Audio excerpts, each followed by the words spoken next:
Olá a todos, estamos aqui na terra da tribo de Apurinã, com o pessoal que faz parte dessa tribo, dessa nação, na terra deles. Toda a intenção desse encontro, desse bate-papo, é para que cada pessoa consiga se apresentar pessoalmente e contar histórias pessoais, histórias da tribo, da origem. E também isso faz parte do nosso projeto de transmitir a importância da existência de cada tribo, e nesse caso a tribo de Apurinã, justamente nessa região, nessa terra. O que a gente aprende, seja pela Kabbalah ou pelos estudos espirituais, que a terra ela tem uma inteligência igual às árvores, igual ao céu. E não é por acaso que uma tribo, uma nação, ela escolhe de viver ou habitar uma terra, porque também é uma escolha da terra de escolher justamente aquelas pessoas. Acontece às vezes que a pessoa não aguenta viver numa terra, num país, ele muda para outro país, para achar a paz, para achar a fonte de sustento.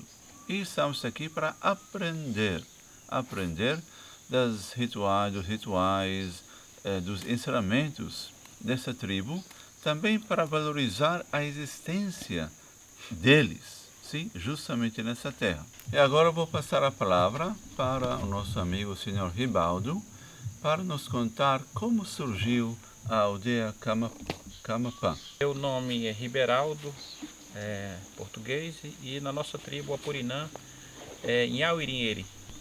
Eu sou um dos filhos do saudoso Ariuca, né, um dos líderes aqui da aldeia Camapã. E o Ariuca era um grande guerreiro. Ele viveu, né, nessa aldeia por muito tempo e é conhecido na região aqui do Amazonas, Acre e mídia também nacional. Participou de muitos encontros, muitos movimentos indígenas em Brasília. E o Ariuca era pajé e contava também muitas histórias, né? Não história, mas coisas que aconteceu no passado. E a aldeia Camapã, o Ariuca nos passou para nós e para a comunidade que a aldeia Camapã, ela não era, aqui não era Camapa. A outra aldeia da onde vieram, ficava aqui próximo, acho que uns 3.000 metros, 4.000 metros, 1 hora, 40 minutos a pé de caminhada. E essa aldeia, segundo o Ariuca, tinha muitos indígenas, era uma aldeia muito populosa. O que foi que aconteceu? Segundo nosso pajé Ariuca, lá aconteceu que na época, né, ele falava acho que de décadas, de 80 anos atrás. Aí muitos perguntam, mas como vocês contavam? Vocês não sabiam contar, vocês indígenas não sabiam contar? Ele contava através de lua, chamava Cassiri, em 15 dias, nós chamamos lua, né, Cassiri, em 15 dias, então o índio consegue contar. E na época, foi na época dos seringueiros, começaram cortar seringa, cortar caucho, e naquela época a aldeia foi ficando, a aldeia foi sendo atingido pelo povo Cariua, que nós no nosso idioma chamamos povo branco, povo não índio, chamamos povo Cariua. E dali, né, aqueles guerreiros que sempre saíam para caçar, foram encontrando aqueles cariuas vestidos, né, cortada, derrubada, né, naquela época os seringalista colocavam, né, os povos para cortar o caucho, tirar o leite. E dali foram chegando para próxima da aldeia, chamada Aldeia Pairal. E dali, né, o cacique geral, que chamava na época Antônio Amazonas, né, que era avô do meu pai, né, os guerreiros chegaram um dia e disseram: Antônio, pajé, cacique, estamos sendo invadidos, nossas terras. Foi informando na língua dele. Na época a minha avó, né, contou para o meu pai, né, ela já na época já tinha, ele já existia, na época ela já existia, né? E dali ele tirou 3 guerreiros para encontrar com esses seringalista ou pessoas que estavam cortando a madeira, tirando leite. E dali eles em conversa disseram: olha, vocês vão, mas não vão frechar o Cariúa, não vão atacar o Cariúa, deixa que ele venha, né, que nós queremos paz. Então o que aconteceu na época? Na época o seringalista, o dono do seringal, né, pediu para os seringueiros, né, pegar aqueles índios e levar lá para na época para o barracão, que chamava na época barracão, ou para o centro lá, né, deles, onde era mais povoado, onde não existia indígena. E aqueles seringueiros vieram em encontro daqueles 3 guerreiros. Como eles não estavam para briga, né, estavam na paz, eles se entregaram as flechas, entregaram suas bordunas. E dali a história, né, o nosso avô conta, nosso avô do meu pai, Antônio Mazono, contava que, né, os cariúa, os brancos, passaram alguma coisa, algo nos olhos dos nossos parentes, para eles não saber para onde estava sendo levado, né? Estava sendo levado para o barracão, mas eles não sabiam para onde você estava indo, do norte, ou do leste, ou do oeste, ou do sul. Naquela época eles não sabiam. Então levaram aqueles 3 indígenas. Chegou no barracão, né, segundo a história do nosso tronco velho, Antônio Amazonas. Eles eram índios muito fortes, muito índios, muito saudosos, muitos guerreiros.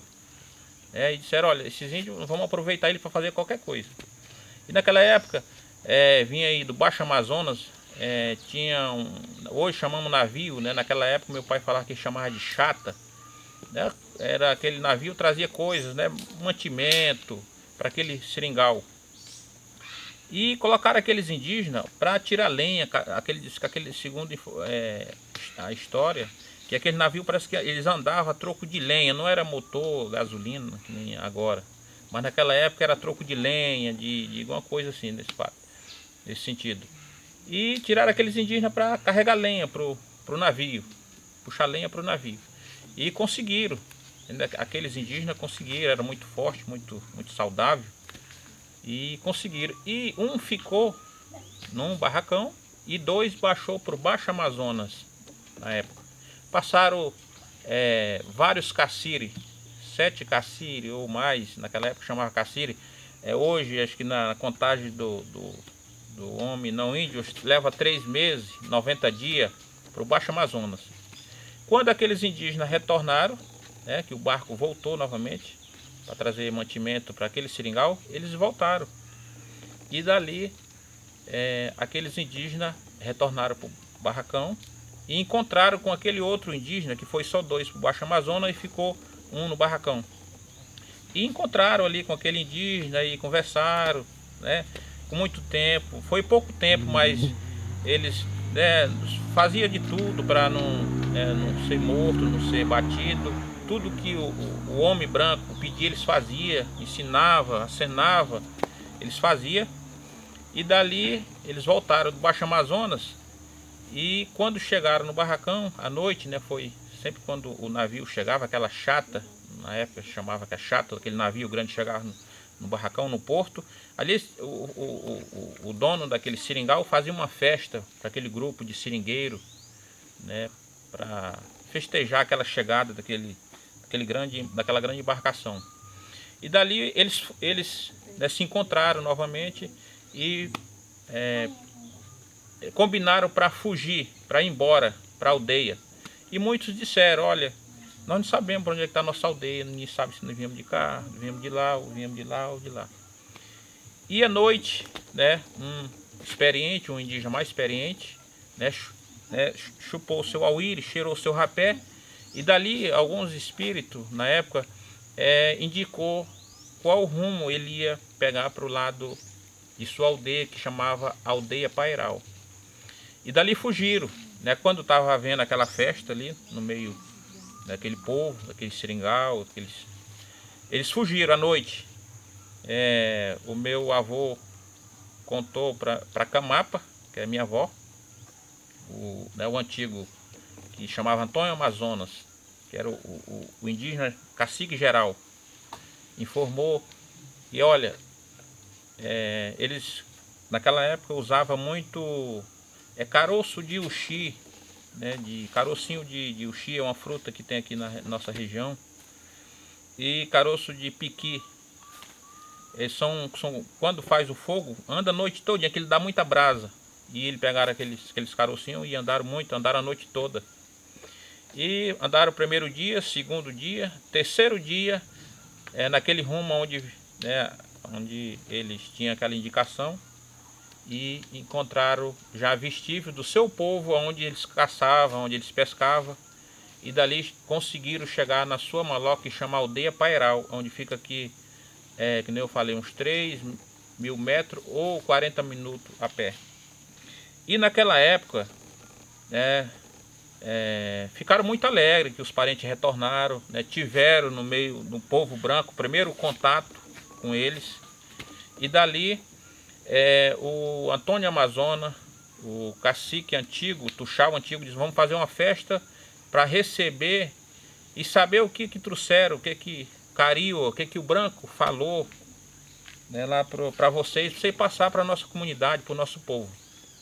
E dali houve aquela festa grande, né, todo mundo se abraçando, cantando, né, tomando um aluá, caiçuma, vestindo seu cocá. Ali foi um grande contato, né, vieram várias aldeias que via próximo da Aldeia Pairal, e dali se juntaram naquela maloca grande que chamava Aldeia Pairal, para fazer e receber aqueles 3 indígenas que tiveram o primeiro contato com o homem não índio. E dali, naquele contato, o que surgiu? Surgiu que quando os indígenas vieram, voltaram do meio daquele povo, eles vieram contaminados de sarampo. Naquela época eles não sabiam, depois com muito tempo descobrimos que era essa doença chamada sarampo. E outras mais. Então naquele meio, né, outras doenças contagiosas, né, contagiaram o povo da Aldeia Pairal, que chegava, né, segundo história, mais de 600 indígenas. Né, isso foi detectado até pelo outras pesquisas, pelo tamanho, dimensão da aldeia hoje, pelo tamanho existia aquele povo, aquela quantidade de pessoas que moravam naquela redondeza. Então aquele pessoal contaminaram aquela comunidade toda, né? Se abraçaram, se agarraram, né? Dançaram o seu xingané, a sua dança a noite toda. Então quando foi, segundo a Camapa, um caciro, menos de 15 dias, aquele povo estava todo contaminado. O que era? O sarampo, segundo a história, eles esquentavam fogo, faziam fogo no meio da maloca e esquentar. Aquele ali, ele pegava muita febre, com certeza pegava alguma infecção, aquilo recolhia para dentro do seu corpo e aquele parente ali morria. Segundo a Camapa, tinha aico, hoje nós chamamos maloca, chapéu de palha, né? Chapéu de palha não, chamamos aico, maloca. Ela na época já era grandinha, ela falou que já era grande, adulta. Fechava, quando abria a maloca, tinha família que estava todo morto, né? Família inteira. Então ali era todos os dias, era em hora, era um indígena falecia para lá, outro falecia para lá, pro outro lado. Então foi um desespero total. Aonde surgiu Camapa, Amanhê e Chaparraus. Os seus filhos, os seus esposos, cacique, pajé, foram morrendo naquela doença. Um cacire, hoje nós chamamos 15 dias, metade de um mês. Com um cacire, só sobrou 3 famílias, que foi Camapa, que chamava Camapa, Rosa, Chaparraus, que chamava Finado Lafayette, Aldeia 45, a Aldeia Manhê que chamava o nome em português Bilina. E o que decidiram? Olha, nós temos que fugir da nossa maloca, senão nós vamos morrer junto com nossos parentes. Camapã pegou seus filhos, acho que 6 ou 7, seus filhos. Falou, olha, minha parente, eu vou fugir para cá, para o alto. Outra parente disse, meu parente, eu vou fugir para o baixo Amazonas, com seus filhos, para nós não morrer nessa doença, vamos fugir. E ali, cada qual pegaram os seus filhos e fugiram, ganharam a mata, ganharam a selva, a Amazônia, já havia no meio delas mesmo, já ganharam, pegaram os seus filhos, jogaram no paneiro e fugiram. Aonde a indígena Camapa saiu no quilômetro 124. Hoje tem a semente e a família da aldeia 124, chamado indígena Tronco Velho Camapa. Lá na aldeia 137, que é a mesma aldeia ligada aqui, mas é outra aldeia, é até uma terra indígena com outra aldeia. Lá saiu a mesma parente que fugiu na mata, chamado a aldeia Manhê, chamado indígena Bilina, no nome português, com seus filhos. Hoje em dia tem um povoado lá, e aqui no 124 tem outro povoado. Lá no aldeia 45, daqui eu acho que 40 ou 50 quilômetros, tem outra aldeia, chamada aldeia Chaparraus. Lá saiu o finado Lafayette com seu povo também, com sua esposa e seus filhos, para não morrer da doença que acabou com nossos parentes na aldeia Pairal. Então é mais ou menos isso. A nossa história é uma história muito fácil e bonito, mas nós, Apurinã, muito triste, porque nós perdimos nossos troncos, nós perdimos nossos tios, nossos pajé, nossos guerreiros. Hoje a aldeia Camapã, hoje era para ter hoje acho que daquela época já está com 2 ou 3 gerações. Era para ser um tanto de pessoas, de indígenas muito grande, muito. Hoje não chegamos 300 indígenas aqui na aldeia Camapã hoje. E daí para cá, depois que surgiu aqui a aldeia Camapã, meu pai, Ariuca, foi crescendo, era o caçula dessa família que saiu da aldeia Camapa, o caçula. Os seus irmãos, Mário, Asvaldo, Hilda, Anísio, José, saíram aqui, 500 metros daqui de onde nós estamos falando, de onde nós estamos conversando, 400 metros, da onde vieram fugindo naquela época da aldeia Pairal para sair. Vinha naquela época, eles vinham fugindo com um paneirinho nas costas, acharam um pé de caju e vieram comendo caju, vieram trazendo caju, que é uma fruta aqui da Amazonas, jogaram no seu paneiro. Aonde saíram, na beira da BR hoje, comeram aquele caju, jogaram a semente, hoje temos uma árvore enorme de cajueiro, como lembrança. Então fica aqui próximo. E daí foi surgindo, daí para cá, que nosso povo tiveram esse primeiro contato com pessoas não índios. Daquela época para cá viemos sofrendo muito, nossos parentes foram acabando.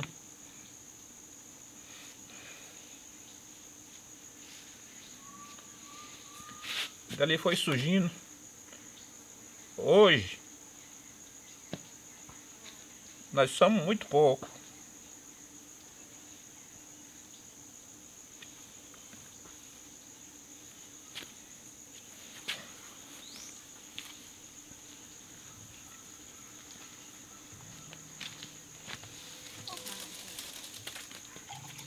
Cheio pode botar. Cheio pode botar.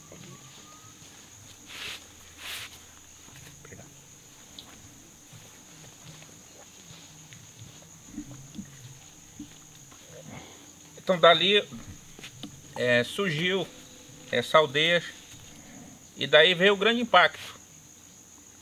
A família Camapa foram crescendo, os jovens naquela época que vieram, jovens de braço, de colo, foram crescendo, foram casando, com pessoas que moravam aqui próximo. E daí veio um grande veio o grande impacto, que foi essa BR 317 que liga Rio Branco, Boca do Acre.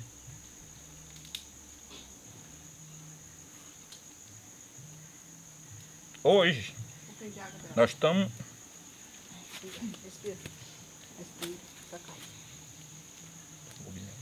3 vezes.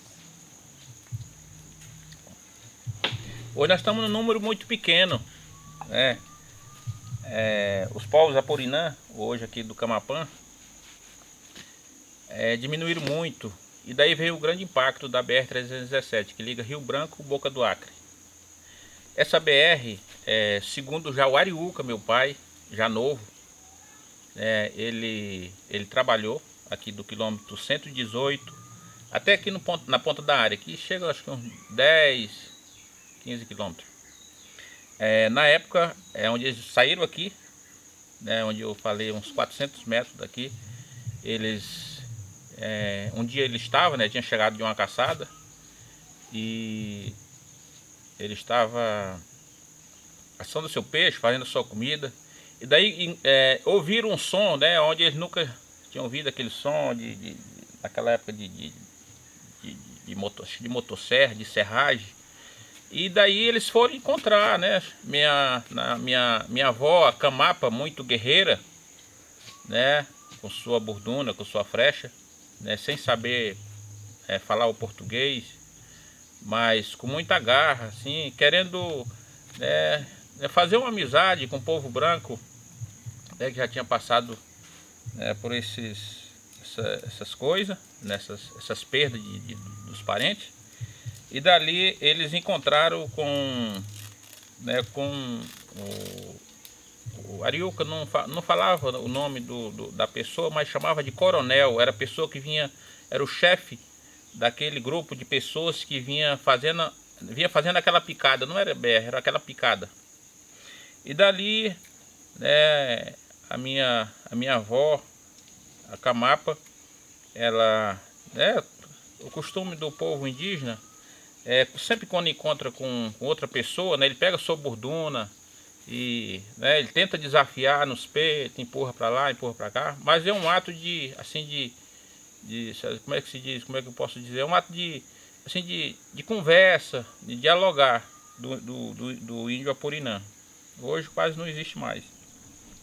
E naquela época, aquele coronel, ele falou, olha, nós estamos abrindo uma picada, uma estrada, vai melhorar aí para vocês, né? Nós vamos passar aí na beira da BR, aqui vai passar automóvel, e vai ter uma cidade aí próximo, nós estamos vindo de outra cidade. Ele não sabia nem o que era isso. E eu vou te dar um vaso, que esse vasinho aqui a senhora vai fazer o café. E ela não sabia o que era aquilo, e presenteou ela com um pouquinho de café naquela época, pó de café, e puxou, aquele senhor naquela época puxou um vaso de fazer café, e ensinou para ela, jogou uns pau assim, o papai falou uma coisa queimante rápido e colocou aquele copo para fazer aquele café, e rapidinho aquele café saiu, e presenteou aquele vaso, que até hoje a minha irmã que mora aqui em cima tem aquele vasinho como lembrança. Foi passando de filho, minha avó faleceu, passou para minha tia Hilda, depois minha tia faleceu, passou para o meu pai faleceu, agora está com minha irmã aquele vaso, aquele copinho que foi presenteado naquela época, primeira, né, a abrição de IBR, da estrada. E desde aquela época, surgiu, chamado BR-317, que liga Rio Branco, Boca do Acre, município de Boca do Acre, Amazonas. E desde aquela época nós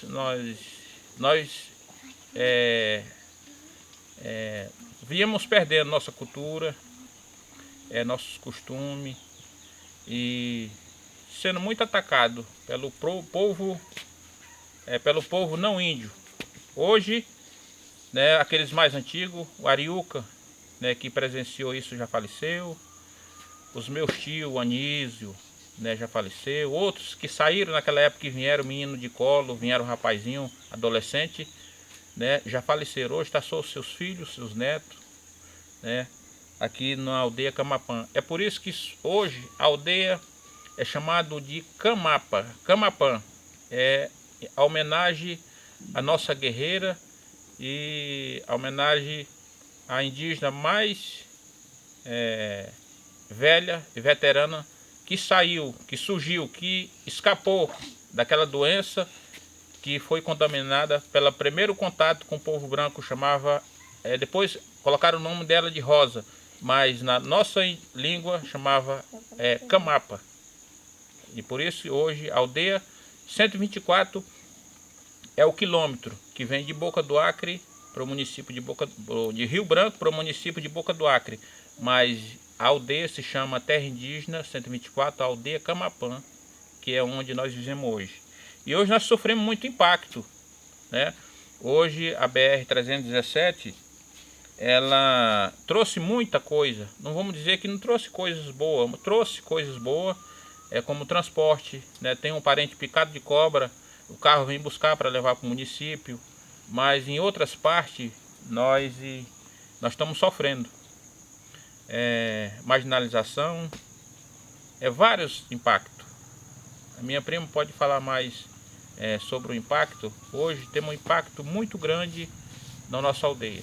Hoje perdemos de 1 a 10, eu acho que 3 falam a seu idioma ruim, pouco. 7 perderam totalmente a sua cultura. Então isso, para nós povos indígenas, para nós apurinã, é muito ruim, muito. Porque nós estamos perdendo nossos costumes do nosso antepassado, de colocar nossos roçados,